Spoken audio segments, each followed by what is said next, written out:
Hello good morning students. आज हम class 11 में बायोलॉजी सब्जेक्ट में नया टॉपिक लेकर के आए हैं। नया टॉपिक पढ़ते हैं वर्गीकरण की द्विजगत प्रणाली। आज का टॉपिक है वर्गीकरण की द्विजगत प्रणाली यानी two kingdom system of classification. Two kingdom system of classification यानी वर्गीकरण करने में ऐसी प्रणाली की वर्गीकरण को केवल दो भागों में बांटा गया। तो देखते हैं कि वर्गीकरण की द्विजगत प्रणाली दी किसने है। तो इसके पहले हम पढ़ चुके हैं द्विनाम पद्धति यानी दो नाम रखने की पद्धति। तो दो नाम पद्धति हमारे कैरोलस लीनियस ने दी थी और उन्होंने ही वर्गीकरण की द्विजगत प्रणाली दी। इसमें भी जो प्राचीन प्रणाली थी उसमें अरस्तु ने दी और अरस्तु ने जंतु जगत और पादप जगत दो भागों में बांटा था। परंतु जो आधुनिक द्विजगत प्रणाली है वर्गीकरण की उसको कैरोलस लीनियस ने दी। अब देखते हैं क्या है ये प्रणाली। कैरोलस लीनियस ने द्विजगत पद्धति में समस्त सजीव जीवधारी, सजीव और निर्जीव पीछे भी पढ़ चुके हैं, यानी सजीव जीवधारियों को दो जगत में बांटा। यानी द्विजगत प्रणाली में कैरोलस लीनियस ने समस्त जीवित जीवधारियों को, ऐसा कह सकते हो, समस्त जीवित जीवधारियों को दो भागों में बांटा, जिसमें से एक भाग पादप जगत जिसे प्लांटी, दूसरा जंतु जगत एनिमलिया कहा। तो कैरोलस लीनियस ने पादप जगत में यानी प्लांटी में सारे पादप रखे और जंतु जगत एनिमलिया में सारे एनिमल यानी जंतु रखे। तो इन्होंने द्विजगत प्रणाली को बनाने का आधार क्या लिया? तो ये इस सारणी के माध्यम से पादप और जंतु जगत के लक्षण पढ़ते हैं और उन्हीं लक्षणों के आधार पर कैरोलस लीनियस ने द्विजगत प्रणाली को प्रतिपादित किया। तो सबसे पहले इधर आते हैं सारणी में लक्षण। तो पहला लक्षण क्या लिया? प्रचलन यानी चलने की क्रिया। तो पादप जगत में इन्होंने रखा पहला लक्षण आधार बनाया कि मुख्यतः स्थिर, यानी पादप सभी स्थिर होते हैं, पादप गमन नहीं करते हैं, अर्थात एक स्थान से दूसरे स्थान तक चल नहीं सकते हैं।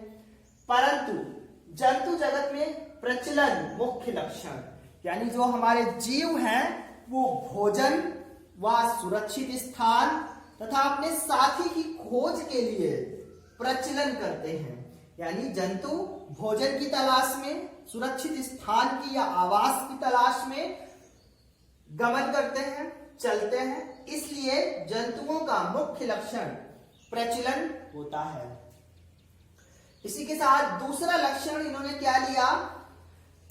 लक्षण में दूसरा लिया वृद्धि यानी कि ग्रोथ। तो क्या है कि जो पादप हैं संपूर्ण जीवन काल तक, यानी पादपों में जो वृद्धि होती है पूरे जीवन काल तक निरंतर चलती रहती है। परंतु जंतुओं में क्या है? वृद्धि निश्चित आकार के बाद रुक जाती, यानी जंतु जो है एक उच्च कह सकते हो या पूर्ण आकार निश्चित आयु तक प्राप्त करने के बाद उनकी वृद्धि में ठहराव आ जाता है, यानी रुकावट आ जाती है। उसके बाद वो वृद्धि करना बंद कर देते हैं, परंतु विकास करते हैं, वृद्धि नहीं करते हैं। इसी के साथ अगला लक्षण पोषण। पोषण में क्या?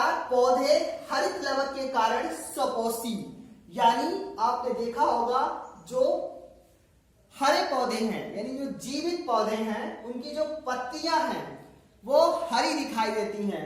और हरी क्यों दिखाई देती हैं? क्योंकि उनमें क्लोरोप्लास्ट हरित लवक होता है और हरित लवक में आपका पर्णहरित क्लोरोफिल उपस्थित होता है, जिसके कारण पौधों की पत्तियां हरी दिखाई देती है और पौधे हरित लवक के कारण स्वपोषी यानी अपना पोषण स्वयं कर लेते हैं, अर्थात पौधे प्रकाश संश्लेषण की क्रिया के द्वारा अपना भोजन स्वयं बना लेते हैं। परंतु जंतु जगत में क्या है, ये पोषण परपोषी होते हैं। परपोषी यानी कि ये दूसरे के भोजन पर आश्रित होते हैं या यानी दूसरे के द्वारा बनाए गए भोजन पर प्रत्यक्ष या परोक्ष रूप से निर्भर होते हैं। और पादप जगत में कुछ ऐसे जीव हैं जैसे मृतोपजीवी या परजीवी, यानी कुछ पादप मृतोपजीवी भी होते हैं, सड़े गले पदार्थों को भक्षण करते हैं। परजीवी भी होते हैं पादप, दूसरे यानी एक पादप दूसरे पादप पर रह करके अपना भोजन प्राप्त करता है, परजीवी कहलाता है। जैसे आपका अमरबेल। और जंतु जगत तो परपोषी होते हैं, यानी दूसरे पर आश्रित भोजन स्वयं नहीं बना पाते हैं जंतु। इसी के साथ अगला लक्षण है उत्सर्जन। उत्सर्जन लक्षण में क्या आधार लिया, यानी कि शरीर में बने हुए उत्सर्जन, शरीर में बने हुए वेस्ट मटेरियल यानी बेकार पदार्थों को निकालना उत्सर्जन कहलाता है। तो पादप में क्या होता है उत्सर्जन में, कि जो नाइट्रोजनी उत्सर्जी पदार्थ सूक्ष्म मात्रा में निर्मित होते हैं, यानी पादपों के शरीर में नाइट्रोजनी उत्सर्जी पदार्थ सूक्ष्म मात्रा में निर्मित होते हैं। इसलिए पादपों के शरीर में एक विशिष्ट उत्सर्जन तंत्र का अभाव होता है। यानी पादपों में जब नाइट्रोजन उत्सर्जी पदार्थ सूक्ष्म मात्रा में निर्मित होते हैं, इसलिए एक पूर्ण विकसित उत्सर्जन तंत्र नहीं होता है। परंतु जंतु में क्या है कि उपापचयी क्रियाओं के द्वारा, क्योंकि जंतुओं के शरीर में उपापचय क्रियाएं होती हैं, मेटाबॉलिज्म एक्टिविटी, तो जंतु उपापचयी क्रियाओं के द्वारा नाइट्रोजनी पदार्थों का उत्सर्जन करते हैं और उन नाइट्रोजनी उत्सर्जी यानी बेकार के पदार्थों को बाहर निकालने के लिए जंतुओं के शरीर में अनेक उत्सर्जी अंग यानी अनेक उत्सर्जी अंग उपस्थित होते हैं और एक पूर्ण विकसित उत्सर्जन तंत्र उपस्थित होता है। क्योंकि जब उत्सर्जी अंग आपकी परीक्षा में पूछे जाते हैं कि उत्सर्जी अंग कौन कौन से हैं, तो यकृत है, आपका वृक्क है जिसे किडनी कहते हो, त्वचा भी उत्सर्जी अंग है। तो इस प्रकार के उत्सर्जी अंग उपस्थित होते हैं और एक पूर्ण विकसित उत्सर्जन तंत्र होता है जो शरीर में उपापचय क्रियाओं के द्वारा बने हुए बेकार पदार्थ, अपशिष्ट पदार्थों को शरीर से बाहर निकालते हैं। इसके साथ पादपों में अगला लक्षण देखते हैं उत्तेजनशीलता, यानी कैरोलस लीनियस ने अगला लक्षण उत्तेजनशीलता लिया। तो उत्तेजनशीलता में जो हमारे पौधे होते हैं इनमें संवेदी अंग यानी विभिन्न क्रियाओं के प्रति संवेदना व्यक्त करने वाले अंग, संवेदी अंग, तंत्रिका तंत्र, यानी पादपों में संवेदी अंग, तंत्रिका तंत्र व पेशियों का अभाव होता है, यानी पेशियां उपस्थित नहीं होती हैं, जिसके कारण पौधे बाह्य संवेदनाओं यानी बाहर की संवेदनाओं के प्रति धीमी प्रतिक्रिया व्यक्त करते हैं या धीमी उत्तेजनशीलता व्यक्त करते हैं। यानी पौधों को पेशियां अनुपस्थित हैं, संवेदी अंग अनुपस्थित हैं, जिसके कारण अगर हम पौधे को काटते भी हैं तो इतनी वो धीमी गति से संवेदना व्यक्त करता है, बाहर की संवेदनाएं नहीं समझ पाता है आसानी से, जिससे हमें कम प्रतीत होती हैं। परंतु जंतुओं में क्या है कि संवेदी अंग, तंत्रिका तंत्र पूर्ण विकसित उपस्थित होते हैं, जो कि बाह्य संवेदनाओं के प्रति उत्तेजनशीलता दर्शाते हैं। जैसे किसी जंतु के शरीर में कांटा चुभता है तो जंतु का शरीर कुछ ना कुछ प्रतिक्रिया व्यक्त करता है। इसी प्रकार से आप मनुष्य का ले लो, मनुष्य का हाथ किसी गर्म बर्तन से छू जाता है तो उसका हाथ तुरंत झटके से बर्तन से अलग हो जाता है। तो क्या है कि जंतु जो जीव हैं, जीवधारी जो हैं, वो बाह्य संवेदनाओं के प्रति प्रतिक्रिया तुरंत प्रदर्शित करते हैं। अगला लक्षण कोशिका भित्ति, यानी जो पादप होते हैं उनमें कोशिका भित्ति उपस्थित होती है, क्योंकि चाहे पादप का शरीर हो और चाहे जंतु का शरीर हो, कोशिकाओं से मिलकर बना है। यानी पादपों का भी शारीरिक संगठन और जंतुओं का भी शारीरिक संगठन कई कोशिकाओं से मिलकर बनता है।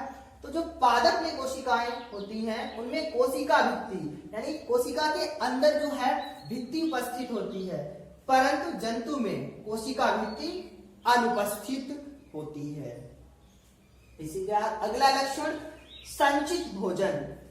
अगला लक्षण संचित भोजन। तो पादप जगत में संचित भोजन जो होता है वो सामान्यतः मंड के रूप में होता है। यानी पादप अपना भोजन जो संचित करते हैं अपने शरीर में मंड के रूप में, और जंतु जो भोजन संचित करते हैं वो प्रायः ग्लाइकोजन, यानी प्रायः ग्लाइकोजन के रूप में संचित करते हैं।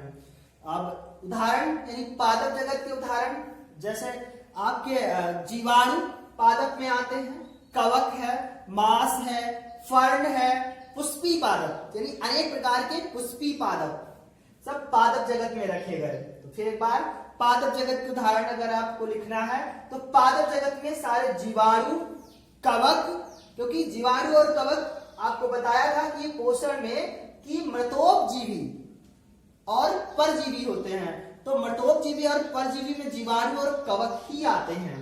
इसके अतिरिक्त पादप में मांस, फर्ण और सभी प्रकार के पुष्पी पादपों को रखा गया।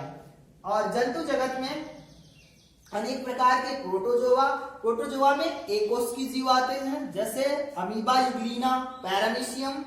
तो अनेक प्रकार के प्रोटोजोआ, स्पंज, स्पंज में आपके आरेलिया वगैरह, यूप्लेक्टेला आता है।